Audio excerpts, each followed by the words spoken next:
Tinggal berdiri Bapak Ibu kasih dalam Tuhan sebentar. Kita mau sama-sama untuk membaca deklarasi Gedor. Ada titipan sponsor. Ada yang ada. Apakah ada di depan? Kita mau sama-sama membaca. Nah, deklarasi Gedor. Kita baca bersama-sama ya. 2, 3. Doa orang benar sangat besar kuasanya. Firman Tuhan pelita bagi kakiku dan terang bagi jalanku. Intim dengan Tuhan setiap hari, hidupku takkan sama lagi. Dalam nama Tuhan Yesus, amin. Berikan tepuk tangan buat Tuhan kita, haleluya. Dalam hadirat Tuhan silakan duduk kembali. Saudara-saudara yang kasih dalam Tuhan, tanggal 1 kita akan memulai Gedor. Kita akan mulai dari kitab Kejadian 1. Saya percaya bahwa Gedor ini adalah suatu media Tuhan, juga media untuk kita bisa lebih dekat lagi dengan Tuhan, amin. Nah, saat ini saya sangat bersyukur diberikan suatu kesempatan untuk melayani. Sebenarnya baru dalam minggu ini diberi tugas, Brand, boleh nggak untuk pelayanan firman Tuhan? Saya bilang, wah sangat, pertama shock.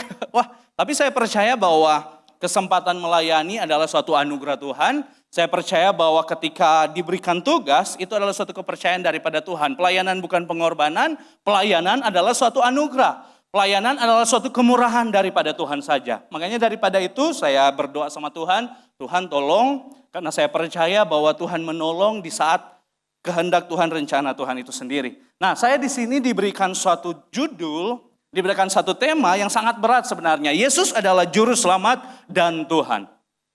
Ini suatu tema yang sangat berat menurut saya pribadi, karena di dalam tema ini tersebut banyak hal yang harus dibahas, banyak hal yang harus dicari Bapak Ibu yang kasih dalam Tuhan, saudara-saudara yang kasih dalam Tuhan.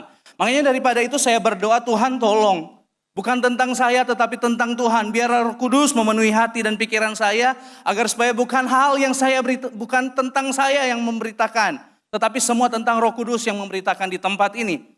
Saya sangat bersyukur ada juga tema ini tersebut, karena saya percaya bahwa ini adalah suatu hal yang harus sama-sama kita tahu, yang harus sama-sama kita belajar. Kekristenan adalah suatu pengenalan akan Tuhan, saudara-saudara yang kasih dalam Tuhan. Semakin kita berkata bahwa kita mencintai Tuhan, semakin kita berkata bahwa kita sayang sama Tuhan, kita justru harus lebih mengenal Tuhan.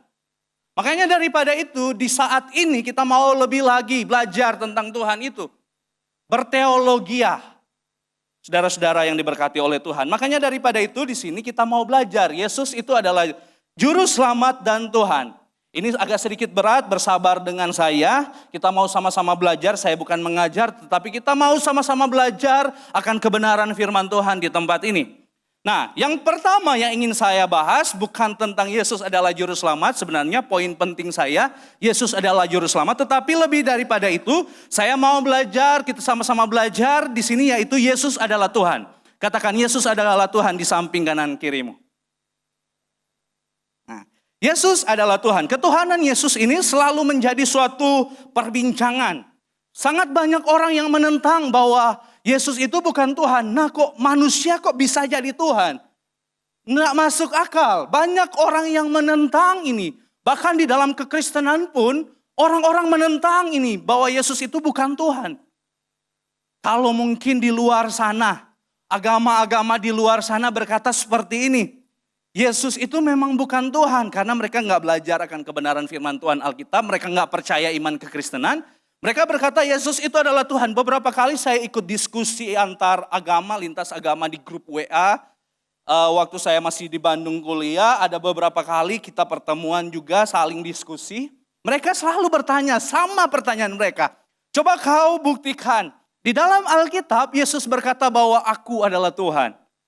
Mereka kan gak baca Alkitab, saudara-saudara. Mereka gak tahu akan kebenaran firman Tuhan. Dan pada saat itu kan kita mungkin juga sering mendengarkan bahwa coba tunjukkan di dalam Alkitabmu kalau Yesus adalah Tuhan. Dengan nada-nada mereka. Kalau ada, saya percaya Tuhan. Akhirnya kalau ada sebenarnya, saudara-saudara yang kasih dalam Tuhan. Kalau kita bisa melihat di dalam, next slide. Yohanes 13 ayat yang ke-13. Kamu menyebut aku guru dan Tuhan. Sebab katamu itu tepat. Sebab akulah guru dan Tuhan. Ini Yesus sendiri yang bilang. Kalau ada orang yang berkata, di dalam Alkitab ada enggak Yesus berkata bahwa dia adalah Tuhan? Tunjukkan ayat ini. Memang ayat ini banyak perbincangan, banyak hal yang dilihat-lihat, tetapi di sini tersirat bahwa Yesus itu adalah guru dan Tuhan. Kita bisa melihat bahwa Yesus ini memang benar-benar adalah Tuhan, dia mengakui dirinya sebagai Tuhan. Dan juga bukan sampai di situ, saya ingin berkata, kita tidak menjadikan Yesus adalah Tuhan. Tanpa kita pun dia adalah Tuhan, saudara-saudara. Makanya daripada itu, kita mau belajar. Ada dua hal secara cepat saya ingin belajar. Di dalam kekristenan sebenarnya ada banyak sekali bidat-bidat. Ketika saya dulu belajar teologi, ada banyak sekali bidat yang menentang bahwa Yesus adalah Tuhan. Saya melihat ada dua hal yang sangat penting, sebenarnya ada deretan ketika saya baca kemarin, saya belajar kemarin. Wow, kalau mau belajar semua ini sangat lama ya, kita akan sama-sama di tempat ini. Yang pertama yaitu Gnostik dan Arians. Ini dua bidat kekristenan yang di dalam kekristenan, namun mereka menyerang kekristenan itu tersebut pada zaman dahulu. Nah, di sini Gnostik pahamnya seperti ini.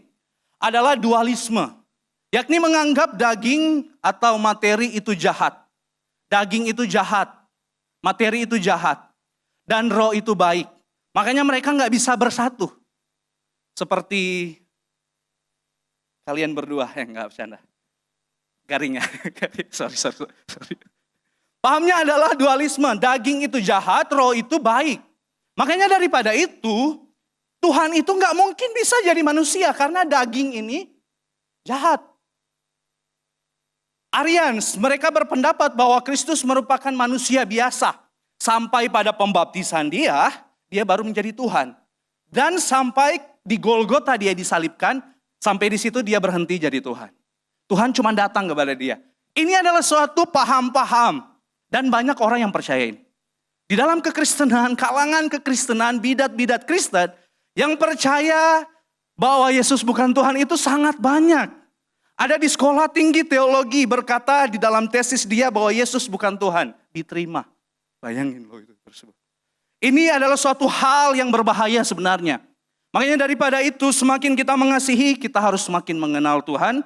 Kita mau berteologia, kita mau sama-sama mengerti kebenaran firman Tuhan. Amin. Amin. Masih bersama saya, amin. Nah, masih kan? Saat ini saya ingin tunjukkan benar-benar Yesus Kristus adalah Allah sungguh-sungguh, tetapi saya sangat hanya sepintas saya ingin baca. Ada 5 sifat Allah. Kristus adalah sungguh-sungguh Allah yang sejati. Ada 5 poin di sini saya ingin sampaikan. Yang pertama, ia memiliki sifat-sifat Allah. Dia kekal, maha hadir. Yesus itu kekal. Dari awal dia sudah ada, penciptaan dia sudah ada. Dia maha hadir, kita tahu ketika dia sedang berdoa di bukit, kemudian tiba-tiba bersama dengan murid-murid. Dia maha hadir, dia maha tahu. Seorang perempuan di Samaria, dia tahu latar belakang perempuan Samaria itu tersebut. Dia maha kuasa, sanggup melakukan mujizat. Dia suci dan tak berdosa. Ia melakukan pekerjaan Allah, mengampuni dosa.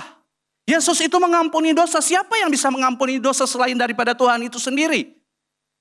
Dia memberi kehidupan, dia membangkitkan orang mati. Membangkitkan orang mati, menghakimi semua orang. Next slide. Ia memiliki gelar dan nama-nama Allah, anak Allah. Nah, di sini yang menjadi bahan perbincangan. Kok Allah beranak? Itu kan kita sering dengar mungkin ya, Allah beranak. Padahal di sini kalau kita bisa melihat dalam penggunaan di antara orang Yahudi perkataan anak, umumnya tidak berarti suatu pembawahan ya. Tetapi lebih kepada persamaan. Bukan pembawa tetapi persamaan. Seperti anak tangga. Tangga gak mungkin beranak kan? Ya, anak tangga, anak kunci. Kunci gak mungkin beranak kan? Seperti itulah Tuhan Allah kita. Anak Allah yang hidup. Ia mengakui dirinya sebagai Allah. Aku dan Bapa adalah satu. Ia menerima penyembahan dari manusia, dari orang Majus. Kita bisa melihat. Ini membuktikan bahwa Yesus itu benar-benar Tuhan. Amin. Wah, gak ada yang amin ini. Amin. Yang setuju berikan tepuk tangan yang meriah buat Tuhan kita.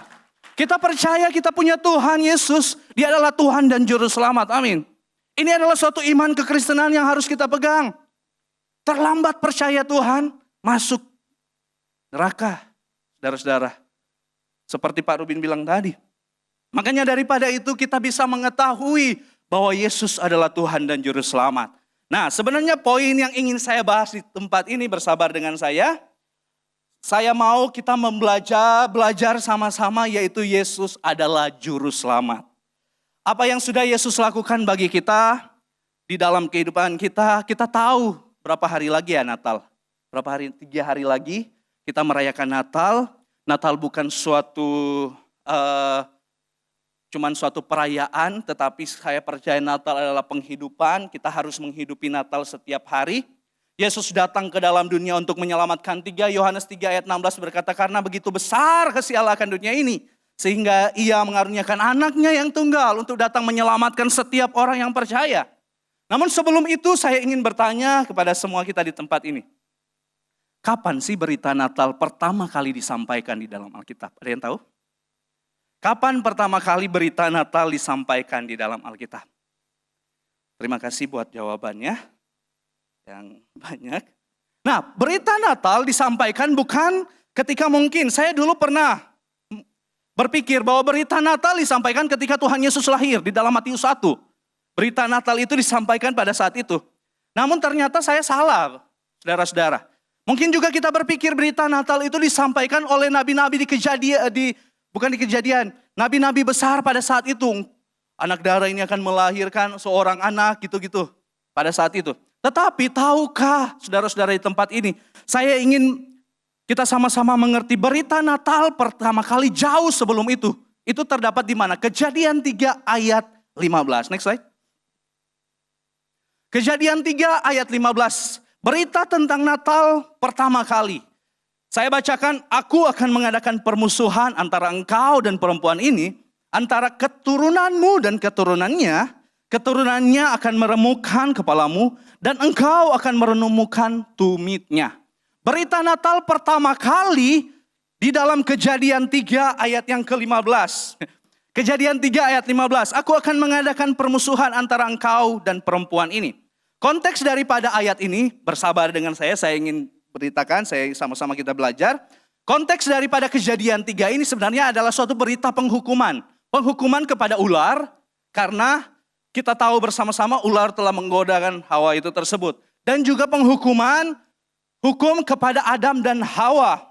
Saudara-saudara yang kasih dalam Tuhan. Kita bisa melihat, kalau kita tahu waktu manusia itu diciptakan, kita kembali lagi. Manusia itu diciptakan sesuai dan segambar dengan Allah itu sendiri kan. Kalau di dalam Kejadian kita belajar bahwa kita diciptakan sesuai dengan gambar dan rupa daripada Allah. Nah, gara-gara manusia nggak pernah puas, manusia ini kan dia pengen untuk lebih dan lebih lagi. Iblis cerdik, dia gunakan ini. Iblis berkata, kamu mau nggak? Bukan hanya serupa, tetapi menjadi seperti Tuhan itu sendiri, memang menjadi Tuhan itu sendiri. Akhirnya pada saat itu, lewat ular-ular itu kan, dia menggoda wanita.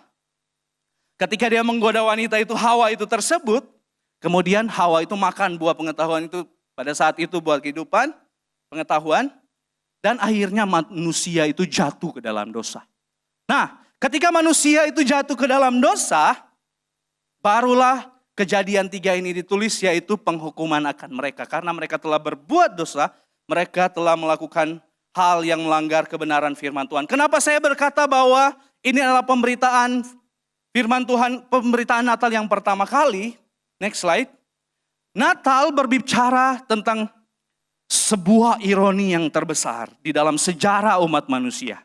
Bahwa ketika manusia ingin menjadi seperti Allah, akhirnya menyebabkan Allah menjadi manusia. Natal adalah suatu kisah ketika manusia ingin menjadi seperti Allah. Kemudian pada saat itu menyebabkan Allah menjadi manusia. Allah lahir ke dalam dunia ini untuk menyelamatkan setiap kita. Natal adalah suatu kehidupan, bukan suatu momen. Kalau kita cuma terikat dengan suatu momen, yang kita cari itu hanya suatu perform. Yang kita cari itu hanya suatu bagus-bagus saja. No, Natal itu setiap hari. Saudara, amin. Amin, masih bersama saya? Kristus datang ke dalam dunia ini untuk menyelamatkan setiap kita. Natal ini adalah suatu pemberitaan tentang kebenaran firman Tuhan. Natal ini adalah suatu hal yang indah. Memang awal Natal ini adalah suatu penghukuman kan. kalau kita baca pertama kali di ayat tadi, tetapi lewat hal itu, Kristus bermurah hati mencari kita menjadi manusia. Amin. Nah, ketika itu Kristus datang, dia datang menyelamatkan setiap kita. Apa yang Yesus lakukan untuk menyelamatkan kita? Ada 3 poin penting yang secara cepat saya akan bahas di tempat ini. Apa yang Yesus lakukan untuk menyelamatkan setiap kita di tempat ini? Kita mau baca di dalam Roma 5 ayat 1 sampai ayat yang ke-10. Tetapi kita akan membaca di dalam ayat 8 sampai ayat yang ke-9. Saya baca ayat 8. Ayat 8 dibaca oleh kaum wanita, ayat 9 dibaca oleh kaum pria, dan ayat 10 nanti saya akan baca. Ya, ayat apa dulu ya? Ayat 8 dulu. Oleh kaum wanita. 3, 2, 1.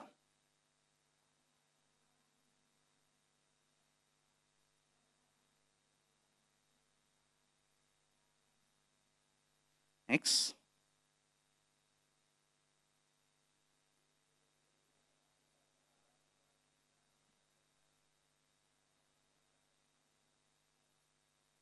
Ayat 10 saya bacakan.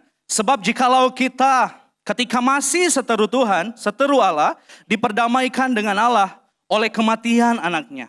Lebih-lebih kita yang sekarang telah diperdamaikan, pasti akan diselamatkan oleh hidupnya. Apa yang Yesus lakukan di dalam setiap kehidupan kita ketika dia datang ke dalam dunia ini? Apa yang Yesus lakukan? Apa yang Yesus perbuat? Sehingga kita bisa beroleh keselamatan itu tersebut. Yang pertama saya ingin sampaikan di tempat ini, dia mati untuk kita. Di dalam ayat 8, akan tetapi Allah menunjukkan kasih-Nya kepada kita oleh karena Kristus telah mati untuk kita. Allah itu rela mati untuk kita, saudara-saudara. Mungkin kita berkata bahwa ada kok juga orang yang rela mati buat orang lain. Tunggu dulu, ada kan orang yang rela mati untuk anaknya. Mungkin dia untuk kasih ginjal atau hati, dia rela berkorban agar supaya anaknya itu hidup. Tetapi kalau kita baca selanjutnya, Kristus telah mati untuk kita ketika kita masih berdosa. Musuh sebenarnya. Kita melanggar perintah Tuhan, tapi dia rela mati untuk kita. Seperti kita sama musuh kita.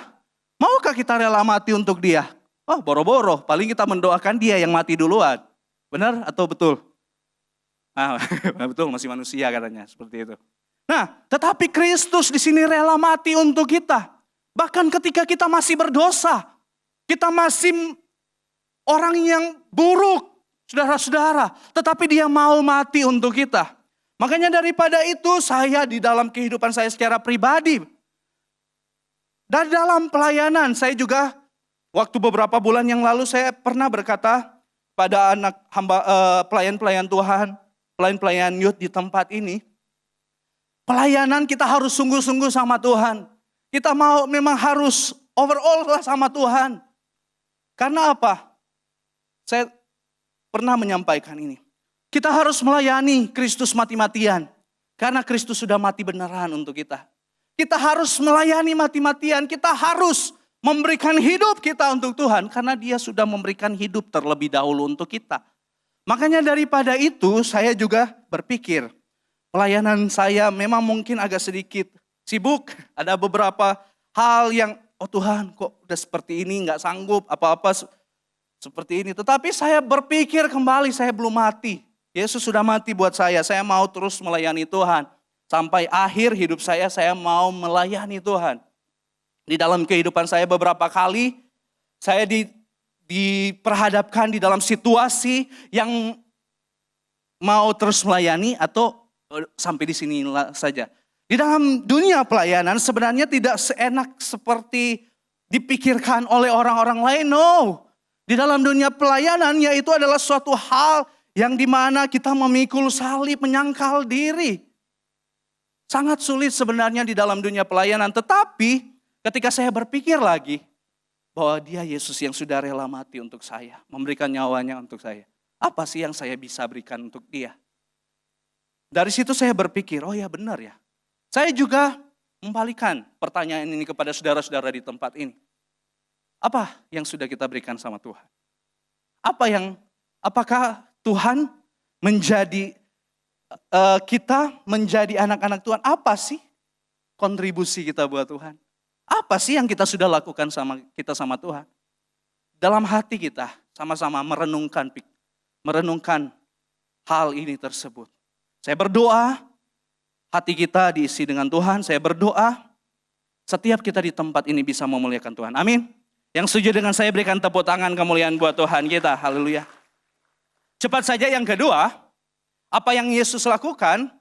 Yang kedua, next. Dia sudah membenarkan kita. Di dalam ayat 9 berkata seperti ini. Lebih-lebih karena kita sekarang telah dibenarkan oleh darahnya, kita pasti akan diselamatkan dari murka Allah. Yesus adalah juru selamat karena dia sudah membenarkan kita. Membenarkan kita oleh darahnya. Di salib itu dia sudah membenarkan setiap kita. Nah, apa arti daripada pembenaran? Di dalam Alkitab terkadang menggunakan metafora-metafora. Nah, kalau pembenaran ini di dalam suatu hukum, di dalam dunia legal, di dalam pengadilan, di dalam suatu pengadilan itu tersebut. Nah, sebenarnya kita adalah suatu orang yang bersalah. Contoh, saya adalah seorang bersalah di pengadilan. Saya dijatuhin suatu hukuman. Ketika dijatuhin suatu hukuman, ada seorang yang datang menjadi saya itu tersebut. Nanti dia menjamin saya tersebut. Akhirnya pada saat itu saya dibebaskan. Saya dibebaskan karena ada orang yang menjamin. Nah, menjamin itu adalah orang yang terpercaya. Contoh Kotekfuk, orang terpercaya menjamin saya, jadi saya dibebaskan. Bukan dibebaskan, tetapi jangan dulu ditahan di penjara, kamu bisa pulang saja. Karena ada Kotekfuk yang menjamin. Namun ketika berjalannya waktu, ternyata saudara-saudara, saya memang terbukti bersalah. Terbukti bersalah, akhirnya saya dipanggil lagi di pengadilan, kemudian dijatuhi hukuman, kamu bersalah, kamu harus dihukum. Dan yang menjadi penjamin saya tadi juga dia ikut berdiri. Bentar, Pak Hakim, saya saja yang dihukum yang menggantikan dia. Yesus seperti itu. Pembenaran seperti itu. Next slide. Kebenaran Kristus diperhitungkan kepada kita. Hukuman kita ditanggung oleh Kristus. Ini adalah kabar baik. Ini adalah suatu kabar yang indah di dalam setiap kehidupan kita. Kita dahulu orang yang salah. Tetapi kita dibenarkan oleh Kristus itu tersebut. Natal adalah peristiwa yang dimana Yesus datang untuk membenarkan setiap kita. Dulu kita salah, dulu kita orang yang bersalah. Bapak Ibu saudara-saudara dikasih dalam Tuhan. Tetapi kebenaran Kristus diperhitungkan kepada kita ketika kita percaya kepada Tuhan. Makanya daripada itu saya sangat bingung. Orang-orang ketika menjadi orang Kristen tetapi mereka tidak mengerti. Dengan apa? Dengan hidup melakukan dosa. Padahal mereka sudah dibenarkan, mau lagi datang di kesalahan. Nah, next slide, saya tulis seperti ini. Jika Allah dari awal berniat untuk menghukum kita, dia tidak akan bersusah payah mengutus anaknya untuk menggantikan hukuman kita. Allah mengutus anaknya yang tunggal untuk menggantikan saya dan engkau semua di tempat ini. Makanya daripada itu kalau udah jadi Kristen, kalau udah percaya sama Tuhan Yesus, sungguh-sungguh Bapak Ibu Saudara. Jangan setengah-setengah. Dia sudah menggantikan kita, dia sudah membenarkan kita. Harusnya kita dihukum, harusnya kita mengalami penderitaan, kehidupan yang kekal nanti. Tetapi dia menggantikan kita. Dia mati buat saya dan saudara di tempat ini. Natal bukan hanya berbicara tentang kelahiran, tetapi tentang kematian Tuhan itu tersebut.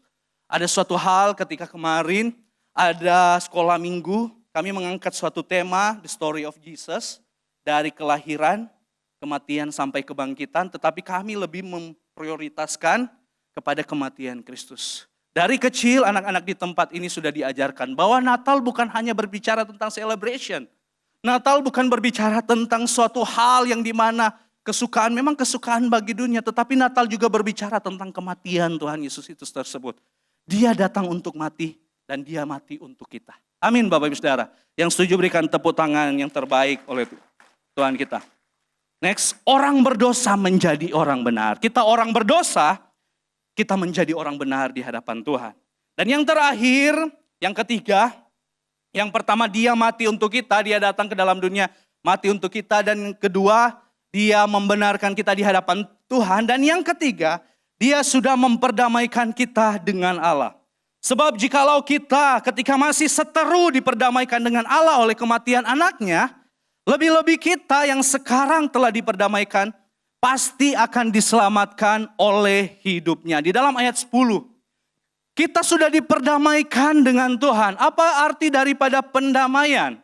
Di dalam ayat ini tersebut menggunakan metafora, penggambaran, yaitu peperangan. Nah, poinnya sebenarnya hampir sama. Penggambaran yang Alkitab sampaikan di sini. Ketika kita diperdamaikan dengan Allah, berarti kita sedang berseteru. Berseteru, pernah berseteru dengan seseorang? Ada yang di sini yang pernah berseteru? Pernah marahan? Pernah kan? Pernah. Semua mungkin pernah marahan dengan seseorang kan? Pernah marahan sama pacar gitu. Pernah nggak marahan sama pacar karena nggak tahu mau makan apa? Karena nggak tahu mau kemana? Pernah nggak marahan sama pacar karena main handphone saja nggak chat dia? Pernah di sini nggak? Pernah kan? Iya pernah. Saya dulu pernah seperti itu. Perseteruan dengan hal-hal sekecil itu. Kita di sini perseteruan yang menjadi pertanyaannya, apakah manusia memusuhi Allah, kita memusuhi Allah, atau Allah juga itu memusuhi kita? Apakah permusuhan ini terjalin dua arah atau cuma satu arah? Allah yang memusuhi manusia atau manusia yang memusuhi Allah? Kalau kita membaca kitab Roma, ada suatu hal. Permusuhan ini dua arah. Roma 1 ayat 18, sebab murka Allah nyata dari sorga atas segala kefasikan dan kelaliman manusia. Murka Allah itu nyata dari sorga atas setiap kesalahan, penindasan, kebenaran dengan kelaliman. Tetapi lebih daripada itu manusia juga itu memusuhi Allah. Roma 8 ayat 7. Sebab keinginan daging adalah perseteruan terhadap Allah. Karena ia tidak takluk kepada hukum Allah. Ketika kita melakukan keinginan daging kita sedang memusuhi Allah. Kita sedang berperang, mencoba berperang dengan Allah. Bapak Ibu kasih dalam Tuhan, saudara-saudara yang kasih dalam Tuhan. Kita mungkin di tempat ini bertanya, bagaimana sih kita bisa menindas kebenaran? Ketika kita melakukan hal yang jahat di mata Tuhan, kita menindas kebenaran. Ketika kita sudah tahu kebenaran, tetapi kita tidak mau melakukan kebenaran tersebut, kita memusuhi Allah loh itu. Nah, permusuhan yang aktif, manusia menyerang Allah melalui ketidaktaatan, penindasan akan kebenaran. Allah menyerang manusia dengan cara memurkai dia, menghukum manusia itu tersebut. Orang berkata Allah itu seperti dewa kuno. Tahu nggak dewa-dewa kuno? Pernah nonton apa yang di Yunani seperti itu? Zeus, apa semua ya? Zeus, Poseidon, Athena. Pokoknya pernah nonton. Saya suka nonton apa-apa seperti itu yang Percy Jackson, anak Zeus, anak Poseidon. Nah, saya suka nonton seperti itu. Ketika itu saya lihat dewa dan manusia itu kan saling berperang katanya.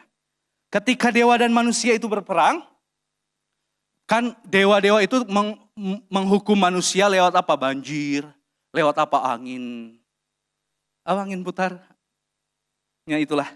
Angin, pokoknya bencana-bencana alam, saudara-saudara yang kasih dalam Tuhan. Ketika bencana alam terjadi, kalau kita bisa melihat di orang-orang pada zaman dahulu, mereka mempersembahkan sesuatu. Ini dewa, atau anak-anak mereka juga mereka persembahkan. Sampai sekarang persembahan-persembahan seperti itu masih ada. Mereka datang, ini anak saya supaya bencana tidak terjadi. Ini persembahan saya agar supaya saya tidak mengalami permusuhan, agar supaya saya tidak mengalami suatu bencana. Mereka mempersembahkan sesuatu. Mereka datang kepada dewa-dewa itu, mereka mempersembahkan sesuatu. Allah kita sebenarnya bukan Allah seperti mitologi kuno itu tersebut. Next slide. Tetapi Allah sendiri yang berinisiatif memberikan. Bukan kita yang memberikan, Allah yang memberikan anaknya untuk setiap kita. Untuk menjadi pendamaian kita. Bukankah ini suatu hal yang indah Bapak Ibu Saudara? Kalau orang-orang di luar sana memberikan sesuatu, mereka datang agar supaya permusuhan itu selesai. Berbeda dengan Allah kita. Dia datang ke dalam dunia memberikan anaknya untuk kita. Allah yang sendiri yang menyediakan kurban pendamaian, yaitu anaknya sendiri. Kurang baik apa sih Tuhan kita? Musuh Allah menjadi anak Allah. Kita adalah musuh. Tetapi ketika Kristus datang dengan suasana Natal seperti ini, dengan Natal, Dia mengubah kita menjadi anak Allah itu tersebut. Makanya daripada itu, kekristenan harus mengetahui akan kebenaran firman Tuhan ini. Saya sebagai hamba Tuhan menjelaskan di tempat ini bahwa ketika kita tahu akan kehidupan ini, berlakulah seperti orang Kristen sesungguhnya. Jangan cuman berbuat dosa. Jangan cuman datang, wah nanti kok Tuhan datang maafkan.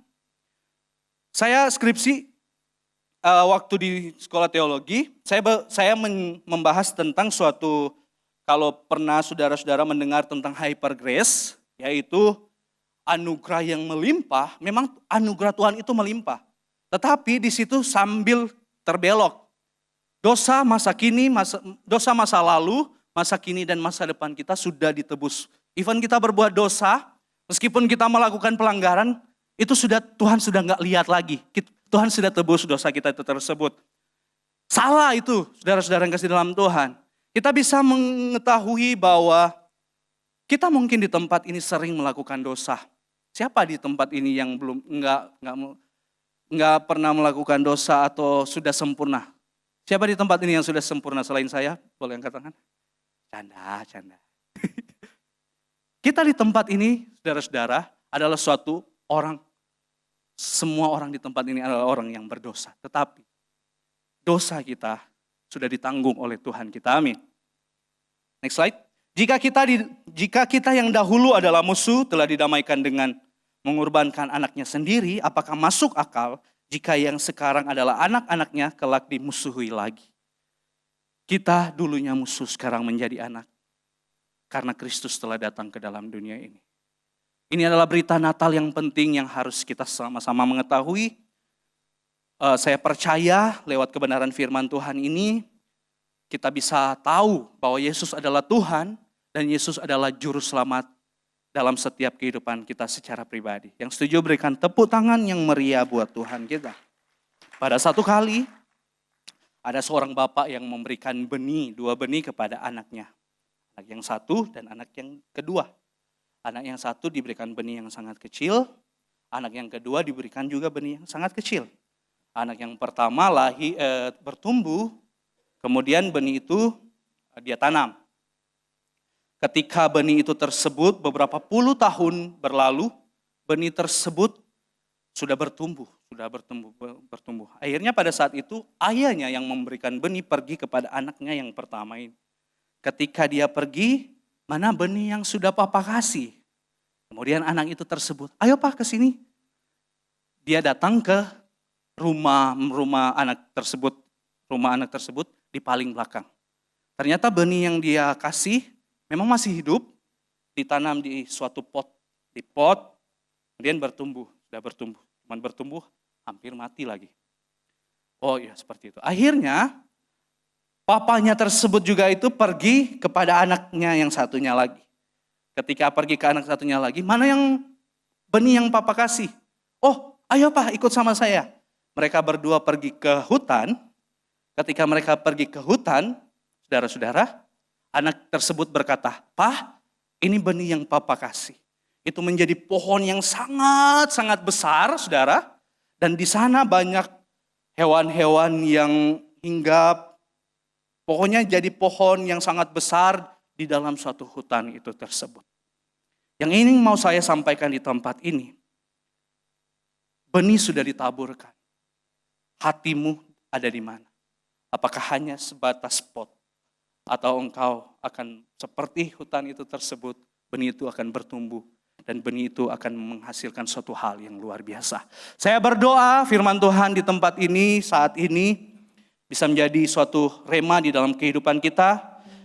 Firman Tuhan bukan hanya menambah pengetahuan tetapi merubah kehidupan. Firman Tuhan bukan hanya sekedar kita dengar tetapi kita melakukan kebenaran firman Tuhan. Amin. Saya ingin bertanya, Sudahkah Anda percaya Yesus adalah Juru Selamat dan Tuhan? Jawab di dalam hati Anda, jawab di dalam setiap kehidupan kita. Sudahkah saya percaya Yesus? Sudahkah saya percaya bahwa Yesus itu adalah Juru Selamat saya secara pribadi? Saat ini saya undang kita untuk bangkit berdiri. Kita memikirkan pertanyaan ini tersebut. Saudara, saya berdoa setiap kita di tempat ini, kasih karunia Tuhan dinyatakan di dalam kehidupan kita, agar supaya kita bisa untuk percaya sungguh-sungguh sama Tuhan. Yesus adalah Tuhan dan Juru Selamat. Haleluya.